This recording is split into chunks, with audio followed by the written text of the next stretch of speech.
Hello दोस्तों, स्वागत है आप सबका हमारे यूट्यूब चैनल ईडू एंटरटेनमेंट पर। दोस्तों, आज हम लेकर के आए हैं नीट 2021 को लेकर सबसे लेटेस्ट अपडेट कि क्या आया है सुप्रीम कोर्ट का फैसला।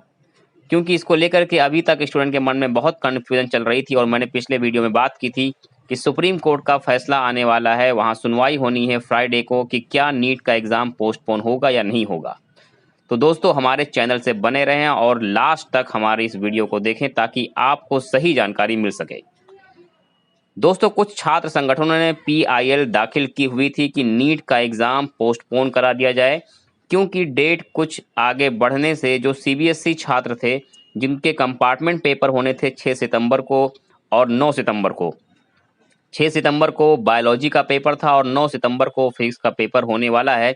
इसलिए लगातार छात्र संगठन नीट के एग्ज़ाम को एक्सटेंड करने की मांग कर रहे थे और ये सुनवाई सुप्रीम कोर्ट में होनी थी। लेकिन अक्टूबर में कोरोना की तीसरी वेव के आने की आशंका के कारण सुप्रीम कोर्ट ने ये सुनवाई नहीं की है, इसको उन्होंने रद्द कर दिया है इस मांग को, और एग्ज़ाम डेट को एक्सटेंड नहीं किया गया है। जी हाँ दोस्तों, ये खास खबर है कि जो नीट का एग्ज़ाम 12 सितंबर को होने वाला था उसकी डेट को सुप्रीम कोर्ट ने एक्सटेंड नहीं किया है। उन्होंने उस याचिका पर सुनवाई करने से इनकार कर दिया है। तो मतलब साफ है कि अब नीट 2021 एग्ज़ाम अपने तय समय यानी 12/9/2021 आने वाले संडे को 12 सितंबर को ही होगा। और इससे पहले जो NTA था, नेशनल टेस्टिंग एजेंसी थी, उसने उन तमाम शहरों की सूची पहले ही जारी कर दी थी जिसको आपके लिए परीक्षा केंद्र बनाया जाएगा जहां पर नीट के एग्ज़ाम होंगे। तो दोस्तों, आपके मन में या जो भी नीट एस्पिरेंट थे इस बार जो नीट का पेपर देने वाले थे उनके मन में एक बहुत बड़ा कन्फ्यूज़न था इस चीज़ को लेकर के कि क्या नीट का एग्ज़ाम पोस्टपोन होगा या नहीं होगा। तो आप ये बात एकदम क्लियर रख लें कि नीट का एग्ज़ाम अपने तय समय पर ही होगा। और अगर हम बात करें कि इसके एडमिट कार्ड कब आएंगे, तो इसके लिए भी NTA ने सूचना जारी कर दी है कि नीट के लिए एडमिट कार्ड आएंगे 9 सितंबर को। 9 सितंबर को आपके एडमिट कार्ड जारी हो जाएंगे और इसके लिए आपको NTA की ऑफिशियल साइट, जो NTA की ऑफिशियल साइट है neet.nta.nic.in, यहाँ पर जाकर अपना registration number, date of birth और कंप्यूटर स्क्रीन पर जो सिक्योरिटी कोड दिखाएगा उसको डालना होगा, जिससे आपका एडमिट कार्ड जो है वो डाउनलोड हो जाएगा। तो 9 तारीख को 9 सितंबर को आपका एडमिट कार्ड जारी हो जाएगा। एग्ज़ाम के पोस्टपोन होने की अब कोई सूरत नहीं है। और आज 4 तारीख है, 4 सितंबर है, यानी कि आपके एग्ज़ाम के लिए अब सिर्फ 8 दिन बचते हैं। तो दोस्तों, अब हम आपको बताने जा रहे हैं कुछ ऐसे की पॉइंट्स जिसको लेकर के आप इन 8 दिनों में अपने नीट एग्ज़ाम की प्रिपरेशन बहुत ही अच्छे तरीके से कर सकते हैं। तो सबसे पहले हम आपको ये बता दें कि इस बार कितने लोग नीट एग्ज़ाम में बैठ रहे हैं। दोस्तों, अगर हम बात करें साल 2020 की, तो पिछली बार लगभग 15 लाख फॉर्म भरे गए थे, जिसमें से 13,66,000 स्टूडेंट नीट एग्ज़ाम में अपीयर हुए थे और इस बार ये संख्या लगभग 2.5 लाख और ज़्यादा बढ़ने की है। जी हाँ दोस्तों, इस बार लगभग 16 लाख छात्रों के इस एग्ज़ाम में बैठने की उम्मीद है। और अगर हम बात करें सीटों की, तो सीटें हमारे देश में जो MBBS की सीटें हैं वो कुछ इस तरह से हैं। MBBS की टोटल सीटें हैं 83,075, 83,075, जिसमें से 41,388 गवर्नमेंट कोटे की सीटें हैं।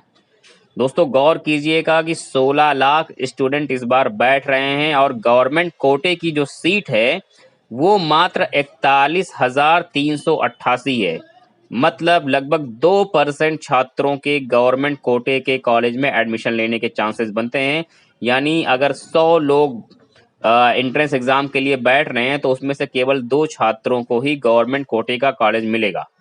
और अगर हम टोटल सीट की बात करें तो टोटल सीट में लगभग 100 में से 6 छात्रों को MBBS में मिलेगा, जबकि BDS और BMS के लिए भी सीटें यहाँ पर हैं। BDS के लिए 27,825 सीटें, BMS के लिए 52,270 सीटें हैं। तो दोस्तों, अगर हम बात करें इन सीटों की स्टेट वाइज, यानी कि हमारे देश में जो प्रदेश हैं उन प्रदेशों में कितनी कितनी सीटें हैं, तो आपको सबसे ज़्यादा मेडिकल सीट मिलेगी महाराष्ट्र में, फिर कर्नाटका, गुजरात, तमिलनाडु, वेस्ट बंगाल और उत्तर प्रदेश, इन सभी स्टेट में काफ़ी ज़्यादा सीटें हैं। और अब हम दोस्तों बात करते हैं कि क्या की प्रिपरेशन करें, क्योंकि आपके पास अब सिर्फ 1 हफ्ता बचता है। आज 4 तारीख है और 12 तारीख को आपका पेपर है। तो इन 8 दिनों में आप पूरा का पूरा कोर्स तो नहीं कंप्लीट कर सकते हैं, लेकिन हम आपको कुछ पॉइंट्स ऐसे बताते हैं जिसको आप रिवीजन करके अपने आप को बूस्टअप कर सकते हैं और अपने मार्क्स जो हैं वो आसानी से आप बढ़ा सकते हैं। तो दोस्तों, आप अपना पेन उठाइए और कॉपी उठाइए या फिर स्क्रीनशॉट ले लीजिएगा कि जो आपका फिजिक्स, केमिस्ट्री, बायोलॉजी 3 ही सब्जेक्ट से आपके एग्जाम में क्वेश्चन पूछे जाते हैं।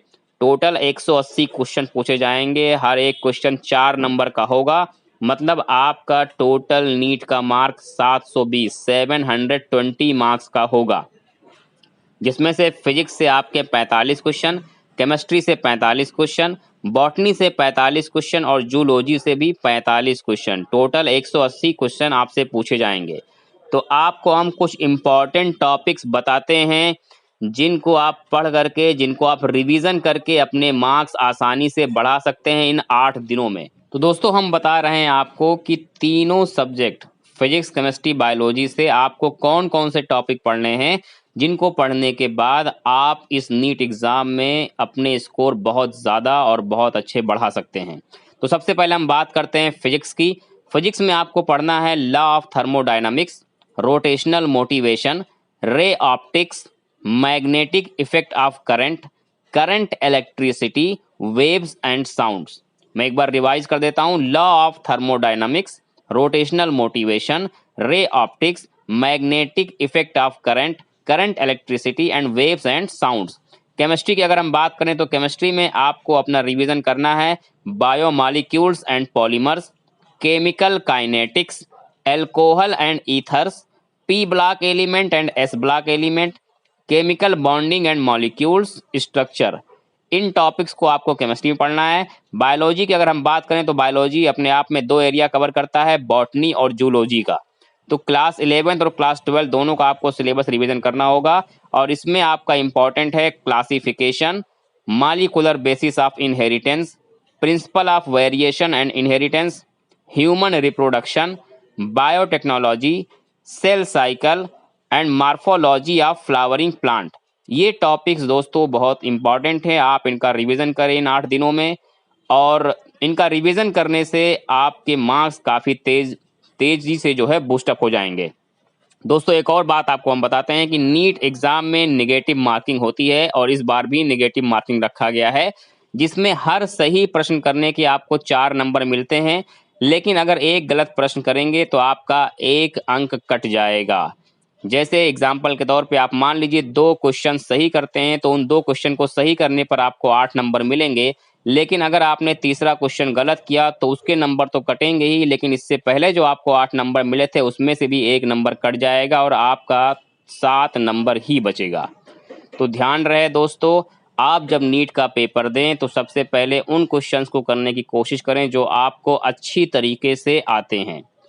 तो दोस्तों, हमें उम्मीद है कि आपको हमारी ये वीडियो बहुत अच्छी लगी होगी और इसी तरह से अलग अलग कोर्सेज के बारे में सारी जानकारी लेने के लिए आप हमारे चैनल को सब्सक्राइब करें, इस वीडियो को लाइक करें और शेयर करें। And best of luck for your exams. Thank you.